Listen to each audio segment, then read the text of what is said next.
In the winter of 1853, a mysterious figure appeared in Cold Hollow, a small mining town deep in the Adirondack Mountains of New York, a figure that would sow a terror that would haunt the survivors for the rest of their lives.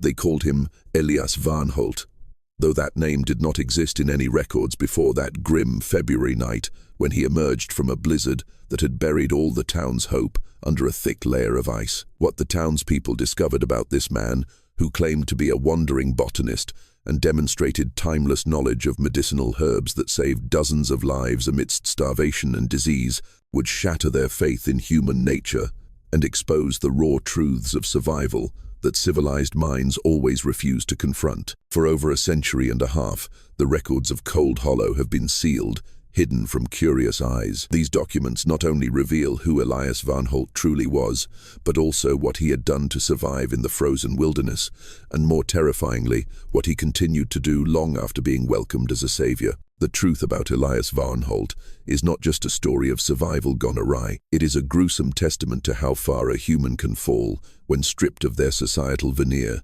and how monsters can hide behind the masks of heroes while silently poisoning an entire community with their twisted and brutal philosophy of existence. Before we delve into the story of Elias Varnholt and the winter that changed Cold Hollow forever, make sure you subscribe and hit the notification bell, because stories like this dig deep into the darkest corners of American history. And let us know where you're listening from, as you might be surprised how many unsolved disappearances occurred in your area during the brutal winters of the 1852nd. The chain of mysterious disappearances that followed Elias Varnholt's path through the Adirondacks and neighboring regions affected dozens of families across New York and Pennsylvania, but the authorities never connected the dots until it was all too late. The documents I am about to share with you come from private records that have never been published, and for good reason.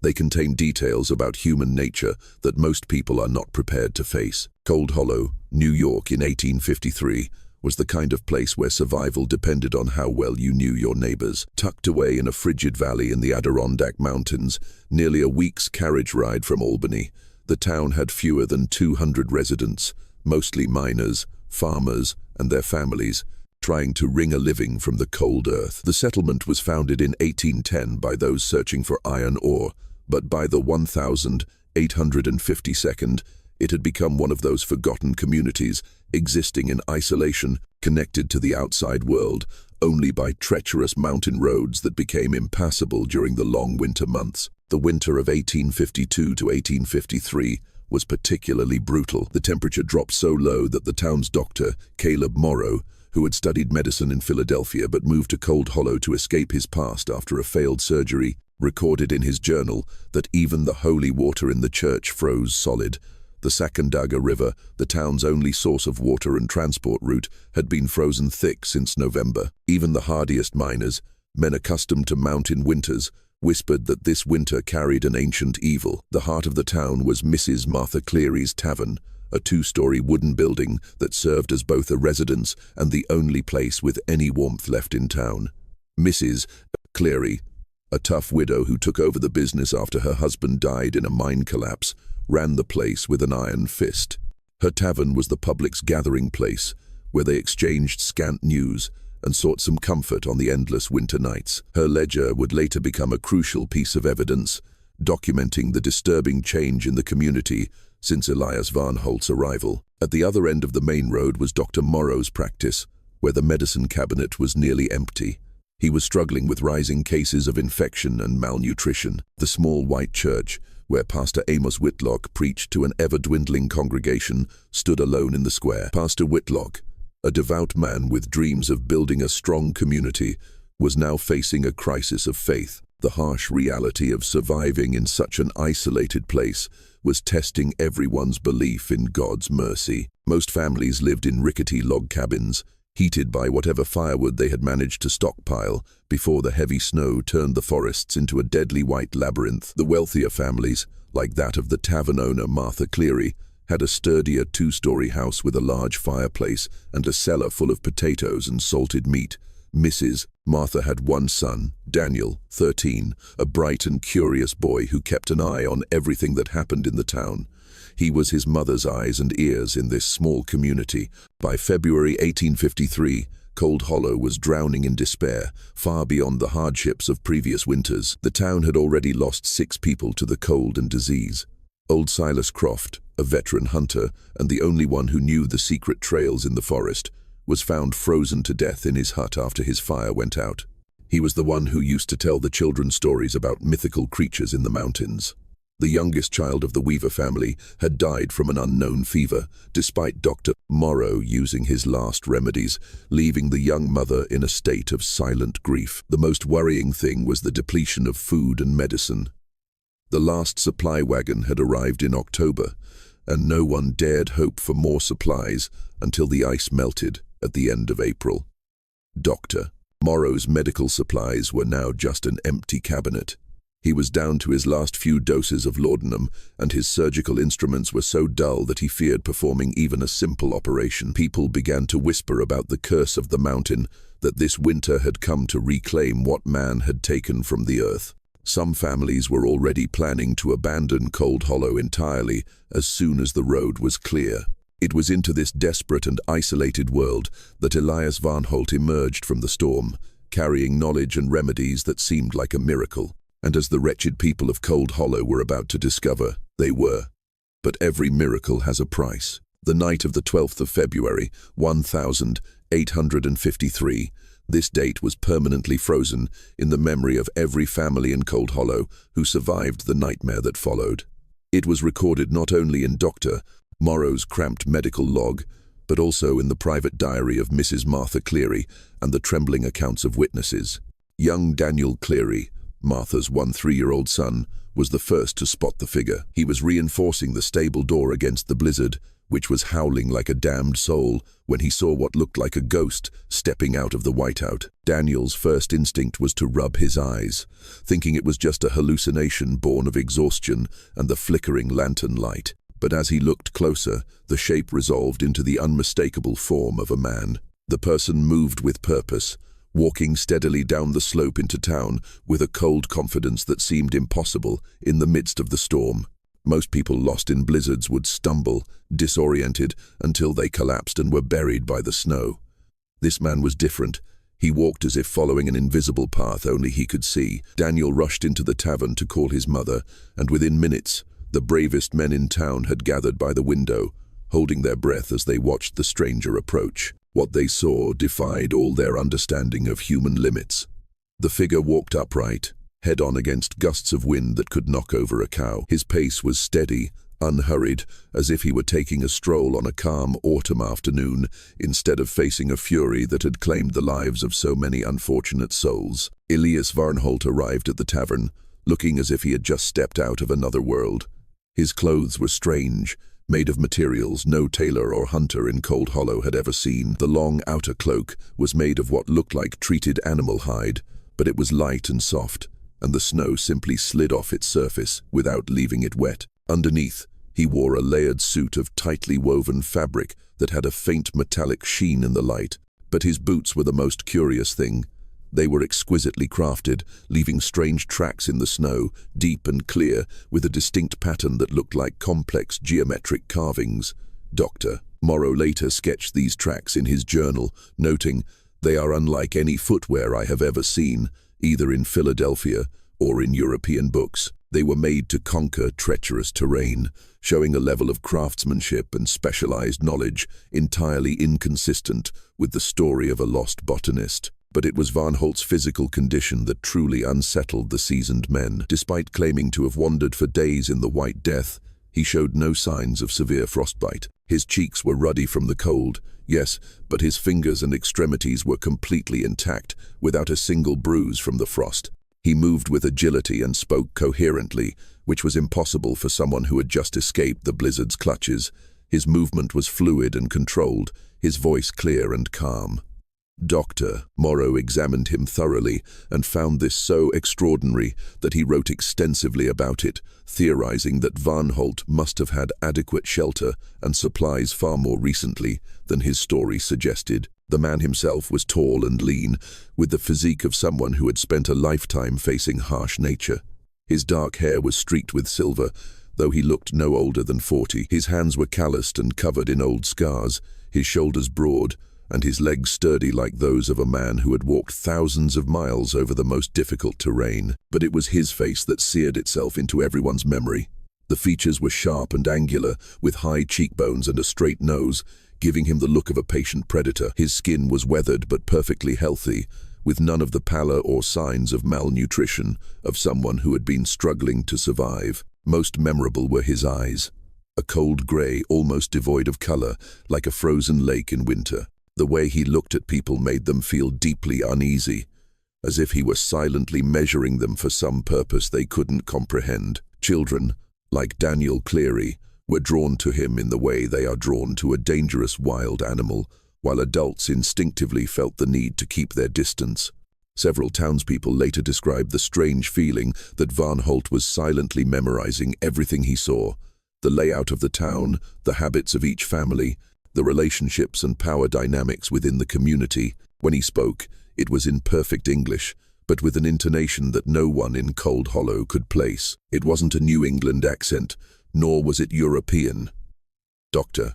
Morrow, who had encountered many people from all over the world, described it in his diary as a voice that seemed to borrow from many languages, but belonged to none. Varnholt's vocabulary was erudite and precise, suggesting a formal education, yet he occasionally used words or phrases that were archaic or simply completely foreign to his listeners. His story, when he finally told it, was both compelling and deeply unsettling. He claimed to have come from beyond the highest mountains, from lands where the seasons follow older laws. When pressed for details about his homeland, he became vague, speaking only of my people and the land where wisdom comes from accepting the necessary cruelty of nature.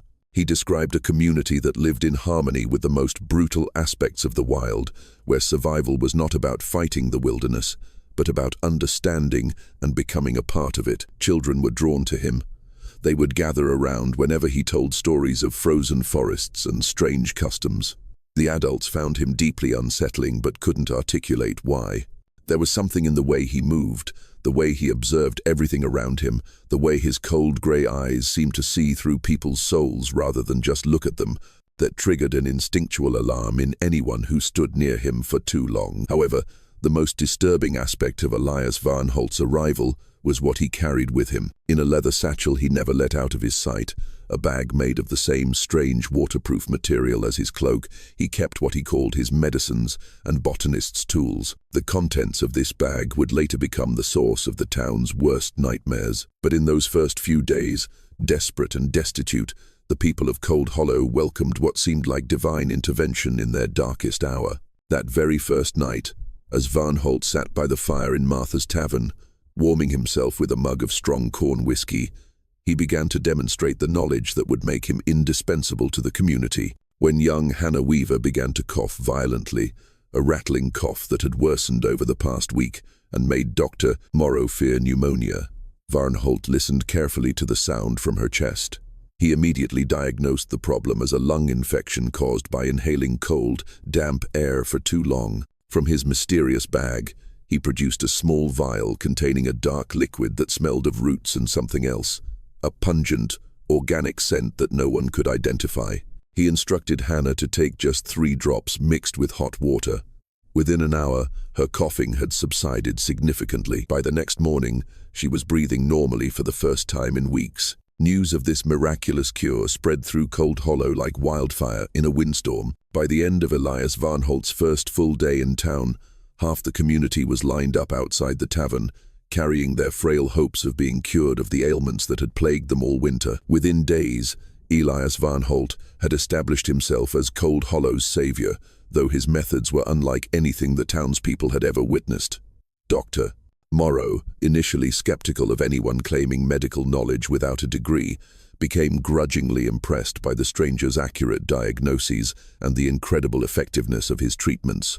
Varnholt could diagnose an illness just by listening to a person's breathing, identifying conditions that had baffled Dr. Morrow for weeks. He knew exactly which roots to find, even when they were buried under several feet of snow.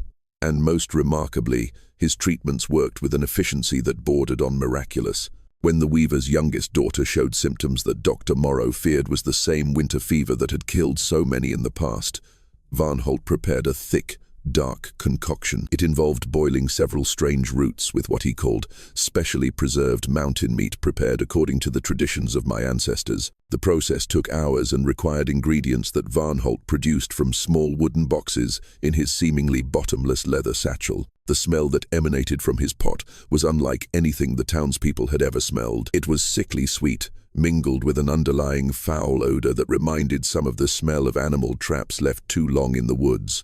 Mrs. Martha Cleary, who prided herself on her cooking skills, could not identify any of the scents. When she asked about the ingredients, Varnholt just smiled mysteriously and explained that his people had developed these preservation techniques over generations to survive the harshest conditions. The remedy worked. The weaver girl recovered completely within a few days, though she complained of vivid nightmares, of cold lands and hungry eyes watching her from the darkness. She spoke of dreams of walking through endless fields of snow, where shadowy figures called her name in a strange language, promising warmth and sustenance if she would join their eternal feast. Her parents were so grateful that they gave Varnholt the warmest room in their house, despite Dr. Morrow's hesitant warnings. It was Mrs. Weaver who first noticed Varnholt's strange habits and began to note them in the family Bible. These notes later became crucial evidence. Varnholt never slept for more than 2 or 3 hours at a time and always kept one ear listening, as if expecting some unseen enemy to find him. He would often wake up multiple times during the night and sit motionless by the window, staring out at the snow-covered darkness with an intense focus that made the family deeply uncomfortable. He would often disappear for hours in the middle of the worst storms, saying he needed to find special herbs that only grow in blizzards. These trips seemed impossible. The winds howled, capable of tearing roofs off, and the temperature could kill a healthy man in minutes. Yet, Varnholt always returned from these mysterious journeys, his strange boots only slightly damp, carrying things that should have been impossible to find in the Adirondacks in winter. Fresh meat was the most puzzling thing. While the best hunters of Cold Hollow hadn't found a single animal track in weeks and were surviving on salted meat, Varnholt regularly returned with what he claimed was venison or rabbit he had trapped. The meat looked very fresh and was expertly butchered, cut into perfect portions that he said was the traditional method of his people. But some of the experienced hunters in town began to notice that the cuts looked not quite right. The bone structure seemed strange, and the meat itself had a texture and color that didn't match any local game they had ever hunted. The bone structure seemed wrong for the animals Varnholt claimed they came from, and the meat itself had a texture and color that didn't match any game in the region. Dr. Morrow, whose medical training included knowledge of human anatomy, grew increasingly uneasy about Varnholt's mountain meat. During one observation of Varnholt preparing his medicine, Morrow noticed strips of muscle tissue that looked alarmingly similar to human muscle. When he cautiously raised this concern, the stranger just laughed, a cold laugh that didn't reach his eyes. "You must understand, Doctor," Varnholt said with that unsettling smile, "that survival in the true wilderness requires one to abandon the squeamish attitudes of civilized society. My ancestors learned long ago that, fundamentally, all meat is the same. It all provides the necessary nutrients to sustain life, regardless of its origin. What is important is the proper preparation and the respectful attitude with which one consumes what nature provides." One morning, Martha Cleary saw him carefully cleaning what appeared to be a woman's silver hair brooch, polishing it with a soft cloth while humming a tune she had never heard, yet which felt hauntingly familiar. The melody was simple but deeply unsettling, with a slow rhythm that reminded her of funeral dirges. When she asked about the brooch, he smiled and said, "It belonged to a dear friend from my homeland, one who could not complete the journey, but whose spirit always travels with me." But Martha could have sworn she had seen that exact brooch before. It belonged to Evelyn Pike, the wife of a forest ranger, who had disappeared with her husband and 2 children on their way to another town last fall. They had been traveling through these mountains when an early storm hit, and despite extensive searches, not a trace of them was ever found. The brooch was very distinctive, silver, carved in the shape of a delicate hummingbird. Martha had admired it many times when the Pike family stopped by her tavern. The room where Varnholt stayed became a source of growing unease.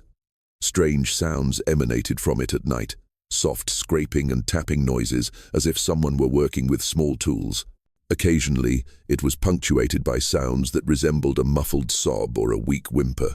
The sounds were so faint they could have been mistaken for the groaning of the log house or the wind in the walls, but they had a pattern, a rhythm that suggested deliberate activity. When Martha, unable to bear it any longer, finally mustered the courage to ask about the sounds, Varnholt explained that he was working on maps to find my way back when the snows melt and a botanical journal to record my discoveries during my time with you. He showed Martha complex drawings on thin, treated hide, marked with strange symbols and notes in a language no one in Cold Hollow could understand. The maps were incredibly detailed, showing topographical features, wind currents, and routes through a land that seemed far vaster than anything visible from the town. But these maps told a disturbing story to anyone who looked closely enough to understand their implications. They detailed every trail, every cave, and every shelter in the surrounding mountains, every place a person could take refuge during a storm. More troublingly, they had notes in that mysterious language,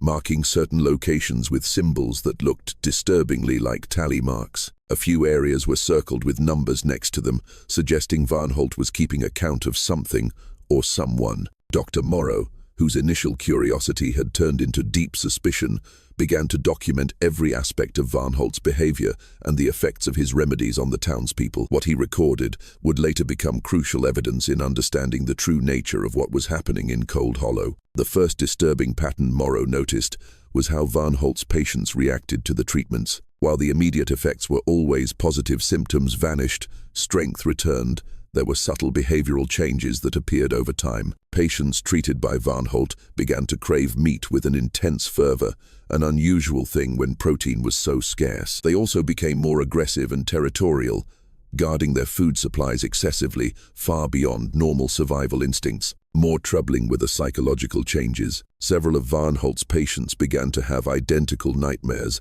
dreams of walking through endless white snowfields where shadowy figures invited them to join an eternal feast in exchange for warmth and sustenance. These dreams were so vivid and consistent that Morrow began to suspect some form of mass psychological manipulation, perhaps through ingredients in Varnholt's medicines that affected brain function. The breaking point in Dr. Morrow's suspicion came when he decided to analyze one of Varnholt's medicinal preparations using his medical techniques. Using his old microscope brought from Philadelphia, Morrow was horrified to discover human hair fibers and microscopic bone fragments in a powder that Varnholt claimed was made from mountain roots and minerals. When confronted with this evidence, Varnholt's reaction was swift and chillingly cold.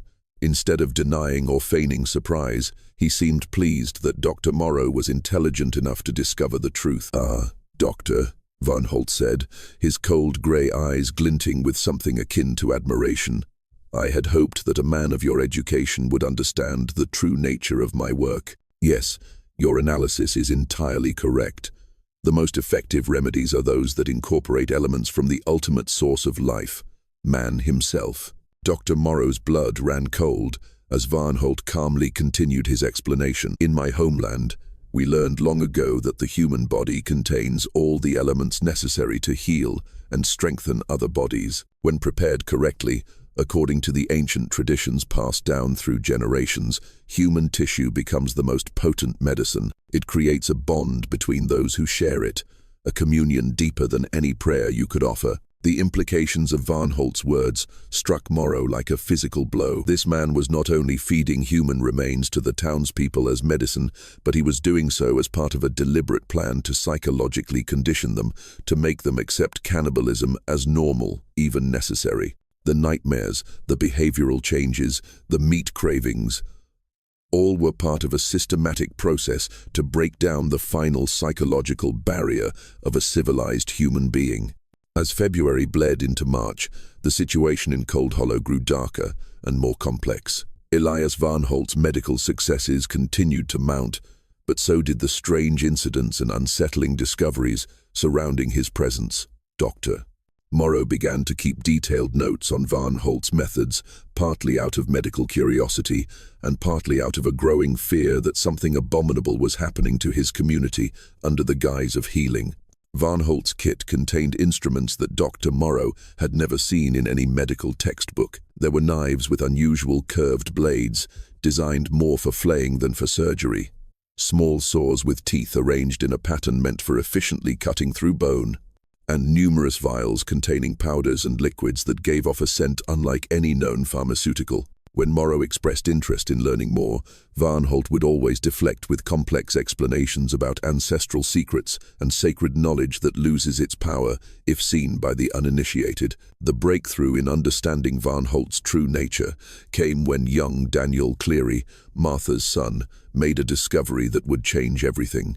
Curious about Varnholt's mysterious trips, Daniel had secretly followed him deep into the forest.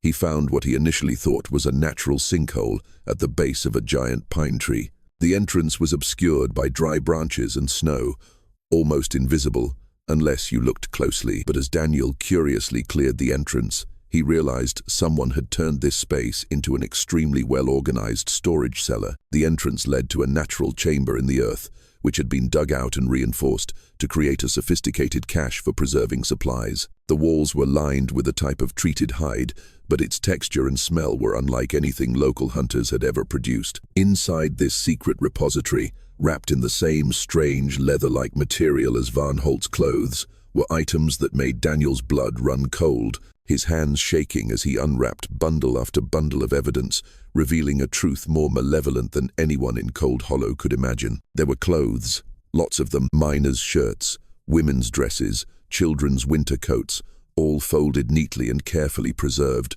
but torn in places that suggested they had been hastily cut from their wearers. Several garments had dark stains that Daniel, despite his young age, instinctively recognized as dried blood. The clothes came from different regions, with varying styles and fabrics, suggesting this collection had been amassed over many years from many victims. More disturbing were the personal items: wedding rings, pocket watches, women's hair brooches, children's wooden toys, old daguerreotype photographs, small Bibles, and dozens of other personal effects that families would cherish and never willingly abandon.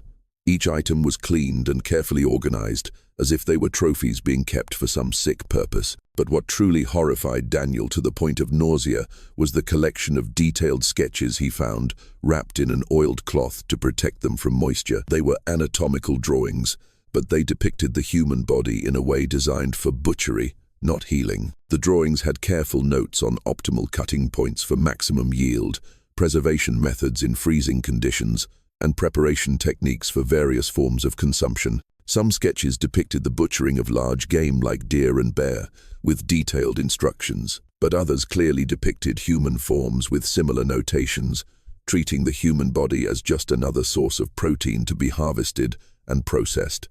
The cold precision of these drawings suggested that their creator had extensive, hands-on experience with the gruesome procedures they illustrated. The cold precision of these drawings, combined with their obvious practical application, showed that their author had extensive hands-on experience with the procedures they illustrated. Daniel rushed back to the tavern, sobbing as he told his mother everything. At first, Martha also thought it was the wild imagination of a child haunted by the harsh winter. But Martha was a practical woman who had learned to trust her son's intuition. When Daniel showed her the silver hair brooch he had taken from the cache, Evelyn Pike's brooch, she had no more doubts. Together, they returned to that cellar. The most horrifying discovery was a leather-bound journal, written in the same small, careful handwriting that had created Varnholt's maps. The entries were dated, stretching back over 5 years, describing what the author called harvests and encounters with traveling parties and isolated families. The journal detailed these encounters with clinical precision, describing the author's growing expertise in field preservation of resources and maintaining supplies during extended periods of isolation. As Martha read through the pages, a horrific pattern emerged. The journal described a systematic process of stalking and trapping travelers, especially families or small groups vulnerable to the harsh mountain conditions. The author had developed sophisticated techniques for approaching potential victims under the guise of offering help, then isolating them in places where they could be killed and processed without risk of discovery. An entry dated nearly 2 years before Varnholt's arrival in Cold Hollow described an encounter with the Pike family of rangers. The journal detailed how the author had offered to guide them through a shortcut, only to lead them into a deadly trap during a snowstorm. What followed was described with the precision of a medical procedure, detailing how each family member was killed and their bodies processed for meat and other useful materials. The journal revealed that this was not random violence or simple murder for robbery. It was a calculated system to obtain human flesh for consumption and for use in the medicines Varnholt had been dispensing to the people of Cold Hollow. The author described human meat as the most perfect protein and detailed various methods for preserving and preparing it for both immediate consumption and long-term storage. Most disturbing were the entries describing the psychological effects of consuming human flesh, both on the author himself and on others who had been gradually introduced to the practice. The journal documented a systematic process of breaking down the innate human revulsion to cannibalism through gradual conditioning. It started with small amounts mixed into other foods and medicines, then gradually increasing the proportion until the subject was consuming pure human tissue without realizing it. The journal described how this process created psychological changes, making the subjects more susceptible to manipulation and more willing to participate in activities they would normally find abhorrent. The author had clearly used this technique to create followers in previous communities, turning ordinary people into willing participants in his cannibalistic practices. As Martha finished reading the most recent entries, she realized with utter horror that everything described in the journal was currently being implemented in Cold Hollow. Varnholt wasn't just feeding the townspeople human flesh, he was systematically converting them into a community of cannibals who would eventually become loyal followers in his ongoing campaign of murder and consumption. Armed with this horrifying evidence, Martha Cleary faced a seemingly impossible decision, one that would haunt her for the rest of her life. The man who had saved her neighbors' lives, who had pulled Cold Hollow back from the brink of collapse during the worst winter, was a monster in human skin, more terrible than anyone could imagine. But how do you accuse the town's savior of being a serial killer and a cannibal, especially when people were still recovering thanks to his medicine, and when those remedies were still keeping the community healthy through the harsh days? The evidence was overwhelming, but Martha realized that simply presenting the journal and the items to the townspeople might not be enough to convince them. Elias Varnholt had built up an almost absolute trust and reverence. People saw him as a miracle worker, a man sent by God to save them. They might dismiss the evidence as fabricated or misinterpreted, especially if Varnholt offered a convincing alternative explanation. Martha decided to go to Dr. Morrow first, hoping the educated man could help her understand what they were facing and devise a plan to expose Varnholt's true face without causing a panic or allowing him to escape. Morrow's reaction was immediate and fierce. He had harbored his own suspicions about Varnholt's methods for weeks, and Daniel's discovery confirmed his worst fears about the true nature of the miraculous medicines. Together, they began a quiet but more systematic investigation into Varnholt's activities and influence in the town. Morrow started asking Varnholt more pointed questions about his botanical knowledge, pressing for specific details about where he had learned his formulation techniques and which scientists had validated his methods. Varnholt's answers were always vague, full of references to masters in ancient lands and sacred knowledge passed down through generations, which outsiders cannot understand without spiritual preparation. When Morrow suggested they work together to document Varnholt's techniques for the benefit of the medical community, potentially publishing their findings in medical journals to help other communities, the stranger became visibly agitated. He insisted that his methods were not meant for outsiders, and sharing them would strip them of their healing power and could cause great harm. When Morrow suggested they work together to document Varnholt's techniques for the benefit of medicine, potentially publishing their findings in medical journals to spread these useful treatments to other communities across New York, the stranger became visibly agitated. He insisted that his methods were not for the uninitiated and that sharing them with those who hadn't been properly initiated would strip them of their healing power and could cause great harm. Meanwhile, Martha, using her connections with the few traders and hunters who occasionally passed through the tavern, quietly began gathering information about disappearances that had occurred in the Adirondacks over the past few years. What she discovered painted a terrifying picture far beyond anything she had initially suspected. Families traveling through the mountains had vanished with alarming frequency over the past 5 years. Hunting parties had failed to return from what should have been routine expeditions. Lone travelers had simply vanished into the wilderness, sometimes leaving behind abandoned wagons or campsites that looked as if they had been hastily vacated. In each case, the disappearances occurred during the winter months, when harsh weather made extensive searches impossible and when bodies might never be found. The most chilling discovery came when Martha heard stories from an old fur trapper who had traveled all over the Northeast. He told of similar incidents stretching back over a decade, following a trail that seemed to move systematically through remote areas of New York, Pennsylvania, and even Ohio. Each area would experience a period of mysterious disappearances lasting a few years, often followed by reports of a helpful stranger appearing during a time of crisis. Someone with medical knowledge and survival skills that seemed too perfect to be coincidental. In a logging camp in Pennsylvania in 1848, a mysterious herbalist named Elias Varnholt had appeared during a fever outbreak, saving dozens of lives before disappearing in the spring, along with a few families who had supposedly gone to seek their fortune elsewhere. In a small farming community in Ohio during the harsh winter of 1850, a man calling himself Elias Varnholt had provided crucial assistance during a crop failure, only to vanish when people started asking questions about the origin of the dried meat he provided. The pattern was identical in each location: arrival during a crisis, establishing trust through effective medical treatment, gradual introduction of strange practices and medicines, and finally, his own disappearance along with several townspeople, or relocation to a new hunting ground. Meanwhile, Dr. Morrow made his own disturbing discovery while conducting a more thorough examination of some of Varnholt's preserved medicines. Using simple chemical tests he had learned during his time in Philadelphia, Dr. Morrow confirmed his worst suspicions about the true composition of these miraculous remedies. The medicines not only contained human tissue, but tissue from multiple different individuals, suggesting Varnholt had access to a large supply of human remains that he was systematically processing for various purposes. Even more horrifying was Morrow's realization that the medicines were designed to be psychologically addictive. The chemical analysis, though crude, indicated compounds that affected brain function, making patients crave continued treatment, while simultaneously making them more susceptible to psychological manipulation.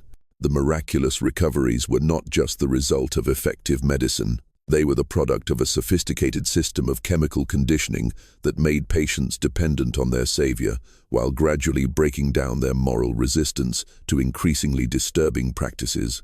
When Dr. Morrow attempted to confront Varnholt about these findings, the man's reaction was swift and terrifying in its cold honesty.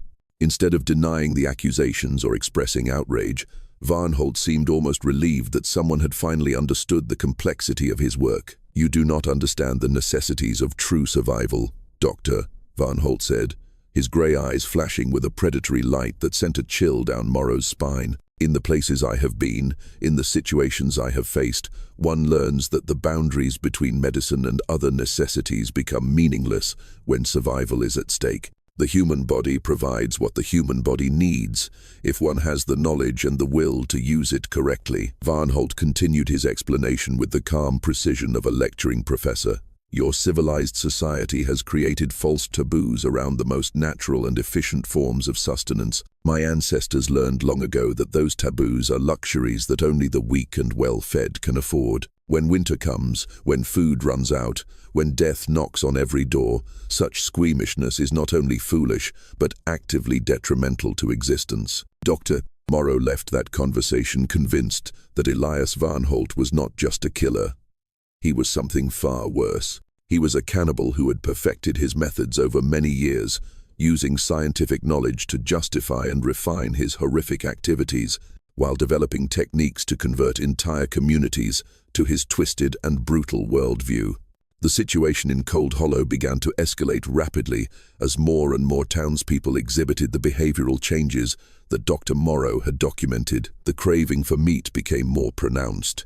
Several families reported that their relatives would wake up in the middle of the night, rummaging for any piece of meat left and eating it raw and ravenously. Children began playing increasingly violent games, simulating the hunt and food preparation with frightening detail. Adults started hoarding personal items of the deceased, saying they were keeping a part of their memory, but displaying a possessiveness that was more predatory than nostalgic. Most disturbing was the way the townspeople began to view outsiders and potential travelers with a cold, calculating gaze. When a lost hunter from another town stumbled into Cold Hollow one day in March, a group of villagers gathered, observing the stranger with an expression that Dr. Morrow described in his journal as the look of a hungry wolf pack assessing its prey. The breaking point came when the weaver's young daughter, the girl Varnholt had saved, began to show symptoms that made it clear just how far his influence had spread.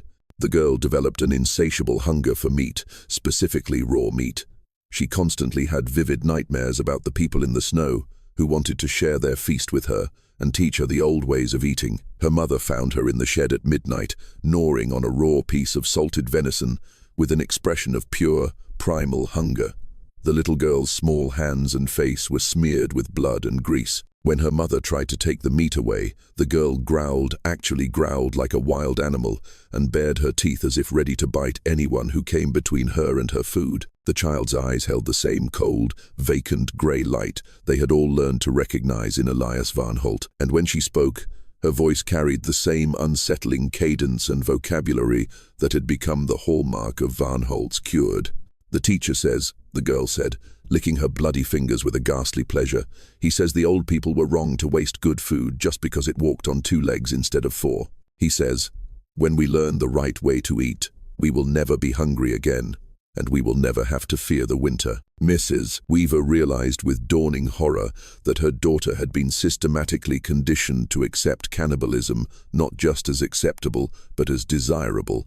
And this conditioning was spreading throughout the community under the guise of medical treatment and survival education. That same night, Mr. Weaver went looking for Elias Varnholt to ask about his daughter's condition. He found Varnholt in the family's shed, working by lantern light over what appeared to be a large piece of meat spread across the table used for butchering pigs. But as Mr. Weaver looked closer, he realized with a sickening certainty that what Varnholt was cutting and preparing was not any animal they owned. The meat was pale and fine-textured, with a bone structure that was unmistakably human. Varnholt was working with practiced efficiency, his strange tools glinting in the lamplight as he separated different cuts and wrapped them in treated cloth for preservation. Around him were small wooden boxes containing what appeared to be organs and other body parts, all carefully marked with symbols that matched those in his mysterious journal. When Varnholt noticed Mr. Weaver standing frozen in the doorway, he showed no sign of shame or alarm. Instead, he smiled that cold smile and gestured for Mr. Weaver to come closer, as if inviting him to observe a useful demonstration. "Ah, Mr. Weaver," Varnholt said in his calm, measured voice. "Perfect timing. I was hoping the man of the house would take an interest in learning these techniques. Your daughter is showing remarkable progress in accepting the new ways. It would be beneficial for you to understand the practical aspects of what we are doing here." Mr. Weaver stood motionless in the doorway, his mind struggling to process what he was seeing and hearing. Varnholt continued his work while explaining his methods in the casual tone of someone discussing farm chores. "This came from the lost hunter last week," Varnholt said, indicating the meat he was processing. "The poor fellow was already near death from exposure when I found him in the woods. Rather than let these valuable resources go to waste, I have preserved what can be used for the community's benefit. The remedy I prepared for your daughter contained a portion of this tissue. That is why her recovery was so complete and remarkable." The implications of Varnholt's words struck Mr. Weaver like a physical blow. This man was not only processing human corpses for food and medicine, but he had fed human flesh to his own daughter under the guise of medical treatment. "You're feeding my family human beings," Mr. Weaver whispered, his voice barely audible. "I am feeding your family the most nutritious and spiritually potent sustenance available," Varnholt corrected calmly. "In my homeland, we understand that the consumption of human flesh creates bonds between people that are far deeper than ordinary social relationships. Those who share in the sacred feast become part of an eternal community, transcending the trivial boundaries of life and death." Varnholt set down his tools and turned to face Mr. Weaver directly, his grey eyes shining with the fervor of a prophet. "Your family is being transformed, Mr. Weaver. Your daughter is being prepared for a life where she will never again fear hunger, cold, or isolation. She is learning to see the world as it truly is. A place where the strong survive by consuming the weak, where waste is the only sin, and where every death provides the opportunity for continued life. Just when we thought we had reached the abyss of horror, what happened in Cold Hollow escalated beyond all imagination. If this story is giving you chills, share it with a friend who loves dark mysteries. Hit the like button to support our content, and don't forget to subscribe to never miss stories like this. Let's find out what happens next.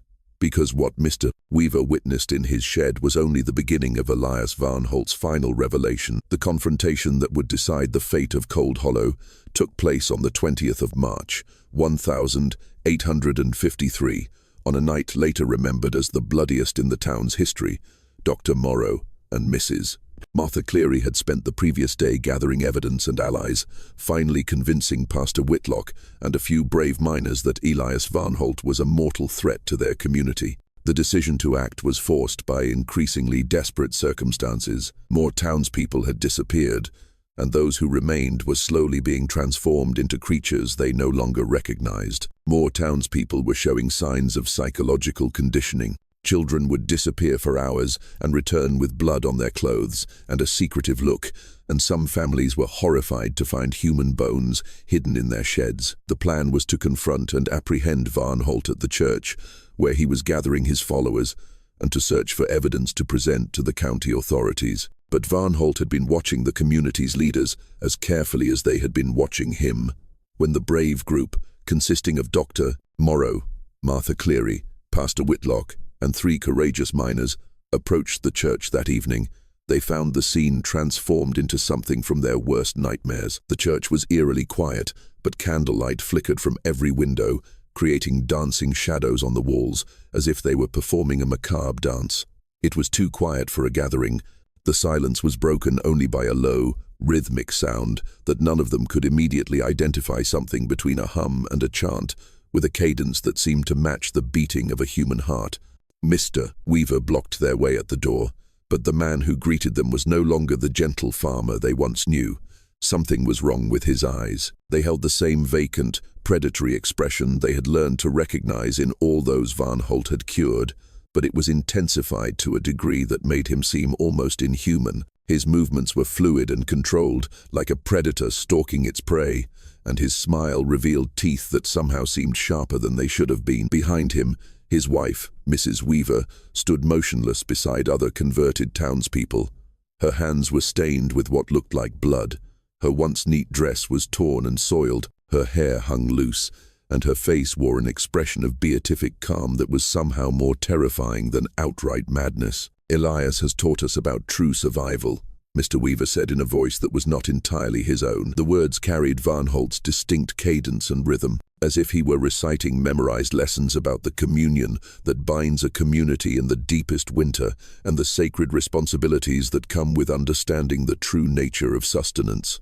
"Would you like to learn?" Dr. Morrow pushed Mr. Weaver aside, a physician's instinct overriding his fear as he tried to understand what had happened to these people. What he found inside the church was a scene that would haunt him for the rest of his life, a nightmare that combined religious ritual with butchery in ways that challenged his every understanding of the limits of humanity. The pews in the nave had been cleared.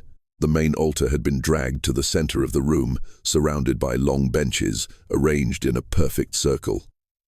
Around this makeshift altar sat the converted townspeople, the Weaver family, the mother, the older daughter, and the young son, along with several miners and their families, all sat with the same vacant, predatory expression as the man at the door. In the center of the circle, Elias Varnholt knelt beside the altar, which was covered with a white cloth now soaked with dark stains. On it lay what Dr. Morrow initially thought was a butchered deer, but as his eyes adjusted to the candlelight, he realized with a sickening certainty that they were human remains.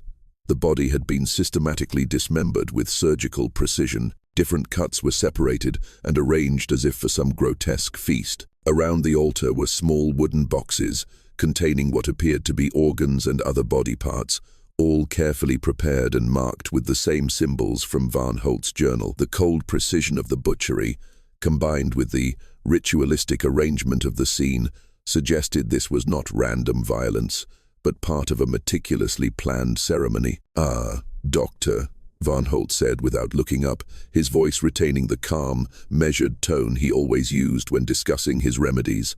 Perfect timing. We were just conducting the final stage of initiation for these people into the deeper mysteries of survival. You see, theoretical knowledge can only take one so far. True understanding requires direct participation in the sacred feast. Varnholt slowly stood up, his strange instruments glinting in the candlelight, like the sacrificial tools of an ancient rite. The people who disappeared in the mountains did not die of cold or hunger, Doctor. They became part of something much larger and more meaningful. They contributed to the survival of a community that could use their resources more efficiently than they ever could have themselves. Doctor, Morrow realized with utter horror that everyone in the church was staring at his group with a barely restrained hunger.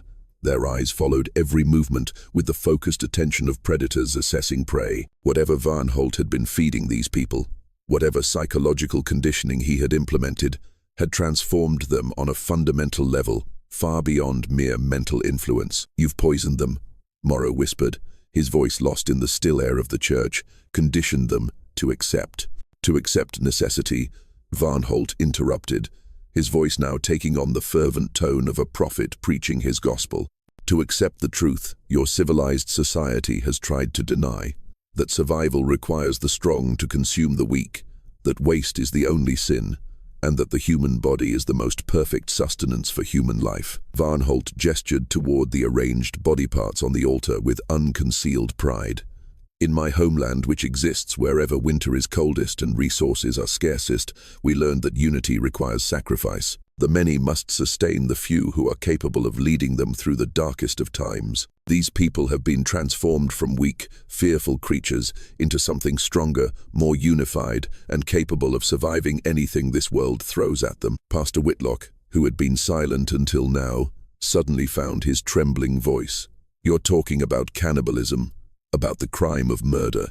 You're turning these people into monsters like yourself, abandoning every principle that separates man from beast." Varnholt's laugh was the most chilling sound any of them had ever heard.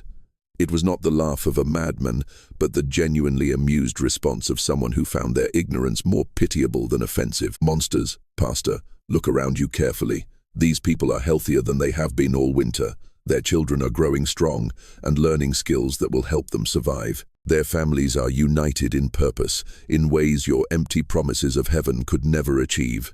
I have given them something infinitely more valuable than abstract moral principles. I have given them the tools and the mindset to survive." The confrontation that followed was swift, brutal, and unlike anything the people of Cold Hollow had ever experienced.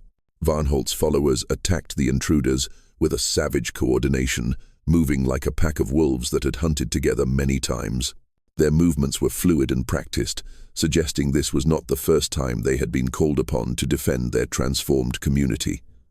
Mr. Weaver moved with extraordinary speed, his calloused farmer's hands becoming claws aimed at Dr. Morrow. Mrs. Weaver pulled a kitchen knife from her blood-stained dress and lunged at Pastor Whitlock with the cold determination of someone trained for this very moment. Most horrifying were the children. The Weaver daughter and son, along with the other children, attacked with terrifying coordination. Their small size allowed them to slip under the adults' defenses, while their complete lack of fear or hesitation made them far more dangerous than their age would suggest. They had been transformed into something no longer human, retaining their childish appearance but possessing the instincts of congenital predators. The Weaver daughter and son, along with the other children, attacked with a coordination that showed they had been well trained. Their small size allowed them to slip under the men's defenses, while their complete lack of fear or hesitation made them far more dangerous than their age would suggest. They had been transformed into something not quite human, retaining their childlike appearance while harboring the predatory instincts of born killers. Dr. Morrow found himself fighting for his life against the very people he had known and treated for years. People whose children he had delivered, whose ailments he had cured. But the individuals attacking him now only bore a physical resemblance to the miners and families he had once called neighbors. Their personalities, their moral frameworks, their fundamental understanding of right and wrong had been systematically dismantled and rebuilt, according to Elias Varnholt's twisted philosophy. The battle was desperate and chaotic, fought with pickaxes, kitchen knives, and bare hands in the confined space of the church. The followers fought with the utter ferocity of those defending not just their lives but their entire worldview. Meanwhile, Dr. Morrow's group fought with the desperation of men who understood that failure meant not just death, but the complete corruption of everything they believed in. Dr. Morrow managed to escape, carrying news of the horror back to the rest of Cold Hollow while bleeding from multiple wounds, his mind seared with images that would never fade. Martha Cleary, with the quick wits of someone accustomed to danger, managed to flee back to the tavern, where she and her son barricaded themselves. The others passed a Whitlock, and the three brave miners disappeared into the nightmare the church had become. By dawn, the remaining unconverted people of Cold Hollow were gathering in the tavern, preparing for a fight to end Elias Varnholt's reign of terror. But they were no longer facing a single deranged individual. They were facing an organized community of converts who had been systematically prepared for this very confrontation and who regarded their approaching neighbors not as old friends, but as enemies threatening everything they had learned to believe in. But they were no longer fighting a single deranged individual. They were facing an organized community of converts who had been systematically prepared for this very confrontation, and who regarded the approaching townspeople not as neighbors trying to save them, but as enemies threatening everything they had learned to cherish. The standoff at Cold Hollow lasted for 2 days and 2 nights, becoming a nightmare of guerrilla warfare fought between former neighbors who no longer recognized each other as human. The unconverted townspeople, led by Dr. Morrow and Martha Cleary from the tavern, found themselves fighting not just for their lives, but for the soul of their community, against people they had known and trusted for years. Elias Varnholt had prepared for this eventuality with characteristic thoroughness. The church and surrounding buildings had been turned into a fortress with barricades and defensive positions, suggesting months of planning. The converts had stockpiled weapons, mostly sharpened farm tools, along with food and medicine to withstand a siege. Most disturbingly, they fought with a coordination and tactical knowledge that indicated extensive training in organized violence. The unconverted townspeople quickly realized they were outmatched. Varnholt's followers moved through the buildings and surrounding woods with the fluid coordination of predators who had practiced together. They used the terrain to their advantage, employing ambushes and psychological warfare that broke down the attackers' morale as much as their numbers. But perhaps the most effective weapon in Varnholt's arsenal was the converts themselves. Having to witness their former neighbors, friends, and relatives transformed into predatory creatures, willing to kill and cannibalize anyone who opposed them, had a devastating psychological effect on Dr. Morrow's group. Many simply could not bring themselves to use lethal force against people they had known since childhood, even as those people were trying to kill them. Dr. Morrow documented this confrontation in the final pages of his journal, providing a detailed account of what experts would later consider one of the most successful examples of mass psychological conversion in American history. His writings described the heartbreaking moments when fathers had to fight their own children, when wives faced husbands across barricades, when the fundamental bonds of community and family were exposed as far more fragile than anyone could have imagined. At dawn on the 3rd day, the confrontation ended not with a victory for either side, but with the complete disappearance of Elias Varnholt and his most loyal followers. When the exhausted townspeople finally broke into the church, they found it empty, except for evidence of a hasty retreat. Varnholt and his converts had vanished into the mountains, taking with them weapons, medicine, and preserved food, enough to help them survive indefinitely in the wilderness. The aftermath of Elias Varnholt's departure left Cold Hollow, a broken community, a scar that would never heal. Of those who had fallen under his influence, only a few ever returned. They trickled back to town in the following weeks and months, hollow-eyed, silent, and refusing to speak of what they had experienced in the woods with their teacher. Most of these survivors left Cold Hollow within a year, unable to bear the horrific memories and the suspicious gazes of their former neighbors, who could never be sure that the conversion process had truly been reversed. Some moved to large cities to start over. Others simply disappeared into the Wild West, perhaps seeking communities where their changed perspectives and unusual skills would be less noticeable. Dr. Morrow spent the remaining years of his life documenting everything he could remember about Varnholt's methods, his teachings, and the systematic process by which an ordinary community had been transformed into a cannibalistic cult. His journal, preserved by the Cleary family for generations, provides the most detailed account of what experts now believe was one of America's first recorded cases of mass psychological conditioning used to overcome the most fundamental moral taboos. The physical evidence was damning enough, but there was no one left to convict. When spring came and the snow melted, search parties discovered multiple caches scattered throughout the Adirondack Mountains, filled with preserved human remains and the personal effects of dozens of missing persons spanning several years.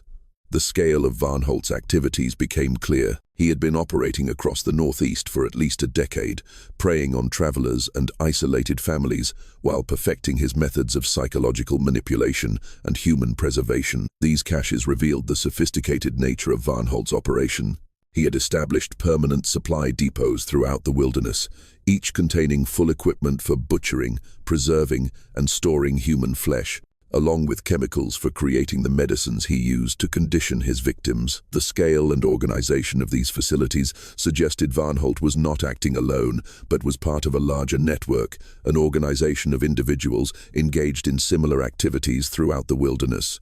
But perhaps the most disturbing discovery came in late April, when a group of hunters found a seemingly abandoned settlement deep in the mountains, far from any established trail. The site included sophisticated food preservation equipment, strangely designed medical instruments, workshops for producing the unique tools and clothing Varnholt had carried, and most importantly, detailed journals documenting his experiments in what he called survival psychology. These journals revealed that his activities in Cold Hollow were not random predation or simple cannibalism driven by hunger or madness. They were part of a carefully planned and methodically executed experiment to create self-sustaining communities based on what Varnholt described as post-civilizational survival protocols. His ultimate goal, and that of the White Snow Council he mentioned, was apparently to develop techniques to maintain human communities during prolonged periods of societal collapse.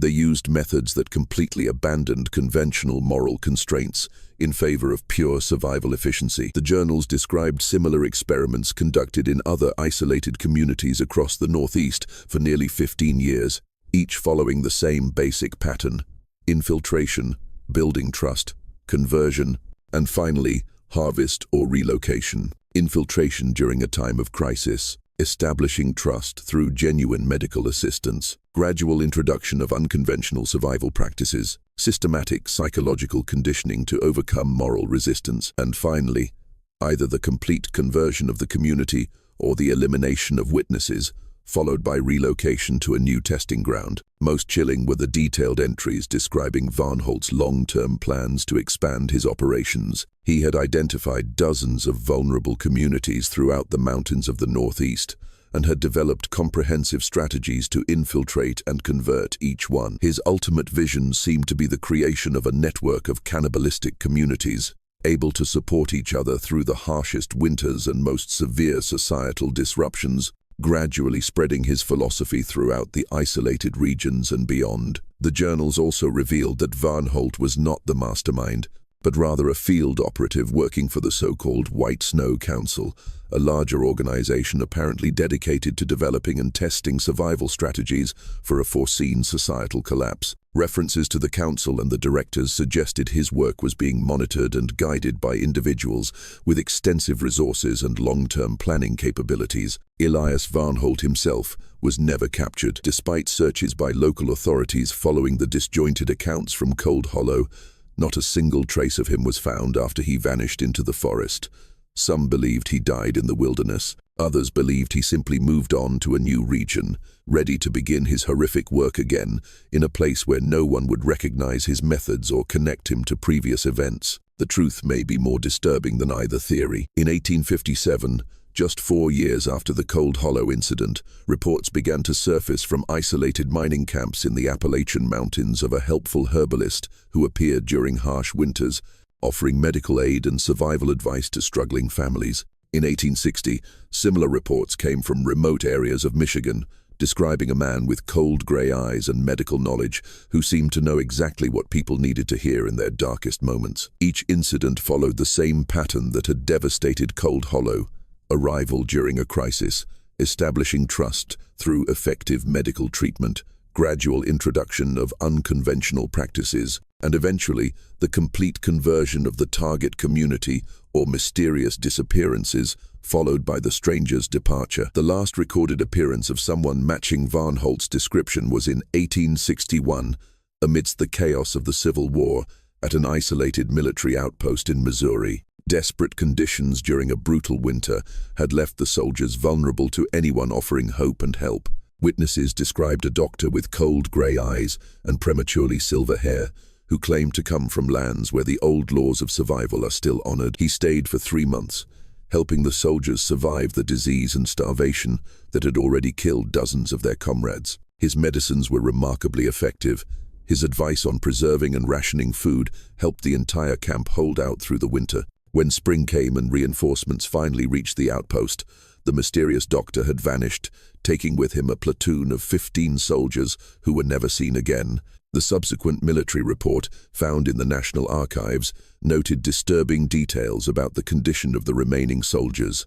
They hoarded food obsessively, had a preference for raw meat, and displayed a brutal hierarchical structure, very different from standard military discipline. Dr. Morrow's final journal entry, written shortly before he died of old age, and a broken heart in 1870, contained a warning that has haunted anyone who has read it. The man we knew as Elias Varnholt understood something about human nature that civilized people always try to ignore. That under the right conditions, with the right techniques and infinite patience, anyone can be convinced that the unthinkable is not only acceptable, but necessary for survival. He didn't create monsters from ordinary people. He merely revealed the monster that had always existed within them, waiting for permission to emerge. Morrow's warning proved prophetic. The brutality of the Civil War, the industrial disasters, and the economic crises that followed repeatedly demonstrated how quickly civilized communities could descend into savage competition for resources when survival became the only concern. Modern psychological research has confirmed many of Dr. Morrow's observations about the techniques Elias Varnholt and the White Snow Council used to convert an entire community to their twisted worldview. The story of Cold Hollow shows that the greatest horrors in human history often come not from supernatural forces, but from the systematic exploitation of human psychology by individuals who understand how to manipulate our deepest instincts. Studies on cult indoctrination, military conditioning, and survival psychology have identified the same basic principles that Varnholt applied with such devastating efficiency: gradual introduction of extreme concepts, creation of dependency relationships, isolation from alternative viewpoints, and the systematic breaking of moral boundaries through small steps, each of which seems reasonable in a context of desperation. This mystery shows us that the greatest horrors in human history often come not from supernatural forces or random violence, but from the systematic exploitation of human psychology by individuals who understand how to manipulate our deepest instincts and most basic needs. The story of Elias Varnholt reminds us that civilization is far more fragile than we believe, and that the line between savior and destroyer, between teacher and corrupter, can vanish completely when survival becomes the only remaining virtue. What do you think of this story? Do you believe everything was revealed, or could there be more to the true identity of Elias Varnholt and the White Snow Council he served? Leave your comment below and share your theories on what truly drove these individuals to such extremes, and whether their network of survival communities might still silently exist in the remote areas of our country. If you enjoyed this dark tale from America's hidden history and want more stories like this, subscribe, hit the notification bell, and share with a friend who loves historical mysteries that make you question how much we really know about the people around us. See you in the next video, where we will explore another chapter from the shadows of American history that the authorities tried to bury forever.